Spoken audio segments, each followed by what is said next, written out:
కేంద్ర ప్రభుత్వం 2025 నుండి పాత పెన్షన్ పథకాన్ని తిరిగి ప్రారంభించాలని నిర్ణయం తీసుకుంది. ఈ వార్త దేశవ్యాప్తంగా లక్షలాది మంది ప్రభుత్వ ఉద్యోగుల్లో ఆనందాన్ని నింపుతుంది. ఎందుకంటే ఇప్పుడు కొత్త పెన్షన్ పథకాన్ని క్రమంగా రద్దు చేయడానికి సన్నాహాలు జోరందుకున్నాయి. ముఖ్యంగా 2004 తర్వాత నియమితులైన ఉద్యోగులు కూడా ఇకపై పాత పెన్షన్ పథకం ప్రయోజనాన్ని పొందవచ్చని ప్రభుత్వం స్పష్టం చేసింది. ఈ నిర్ణయంతో ఉద్యోగుల బ్యాంకు ఖాతాల్లో బ్యాంకు డేటెడ్ పెన్షన్ ఇచ్చే ఆశలు చిగురించాయి. దీనివల్ల వారి ఆర్థిక పరిస్థితి మరింత బలపడుతుంది. ఈ చర్య పాత ఉద్యోగులకు ఉపశమనం మాత్రమే కాదు, యువతకు కూడా వారి ఉద్యోగానికి పూర్తి ఫలితం ఇప్పుడే లభిస్తుందనే విశ్వాసాన్ని తీసుకొచ్చింది.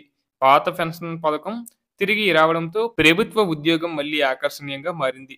ఇక పాత పెన్షన్ పథకంలో పదవి విరమణ తర్వాత జీవితాంతం హామీ పెన్షన్ లభిస్తుంది. ఇది కొత్త పెన్షన్ పథకానికి పూర్తిగా భిన్నంగా ఉంటుంది. అలాగే ఇప్పుడు కేంద్ర ప్రభుత్వం రాష్ట్రాలకు కూడా పాత పెన్షన్ పథకాన్ని అవలంబించాలని సలహా ఇచ్చింది. తద్వారా ప్రతి ప్రభుత్వ ఉద్యోగికి సమాన ప్రయోజనం లభిస్తుంది. ముఖ్యంగా కొత్త పెన్షన్ పథకం ఎన్‌పిఎస్ చిక్కులతో విసిగిపోయిన ఉద్యోగులకు ఇది పెద్ద ఊరట. పాత పెన్షన్ పథకంలో భద్రత పెరగడమే కాకుండా డబ్బు స్థిరత్వం కూడా లభిస్తుంది. ఉద్యోగ సంఘాలు దీన్ని తమ విజయంగా చెబుతున్నాయి. అలాగే ప్రభుత్వం ఈ నిర్ణయం తీసుకున్న తర్వాత ఉద్యోగుల ఖాతాల్లో బ్యాంకు డేటెడ్ పెన్షన్ జమ చేసే ప్రక్రియ త్వరలో ప్రారంభమయ్యే అవకాశం ఉంది. అంటే కొత్త పెన్షన్ పథకం ఖాతా ఉన్నవారికి కూడా పాత పెన్షన్ పథకం కింద పాత సంవత్సరాల పెన్షన్ లభించవచ్చు. దీనివల్ల వేలాది రూపాయలు ఒక్కసారిగా రావచ్చు. ఇది ఉద్యోగులకు బోనస్‌లా ఉంటుంది. ఇక పాత పెన్షన్ పథకం యొక్క పెన్షన్‌ను పంపిణీ చేయడానికి సాంకేతిక మరియు చట్టపరమైన వివరాలను నిర్ణయించడానికి ఆర్థిక మంత్రిత్వ శాఖ ప్రత్యేక కమిటీని ఏర్పాటు చేసింది. అంతా ప్రణాళిక ప్రకారం జరిగితే ఫిబ్రవరి 2025 నాటికి మొదటి చెల్లింపు ప్రారంభమవుతుంది. ఈ బ్యాంకు డేటెడ్ పెన్షన్ ఉద్యోగుల జేబులను నింపుతుంది.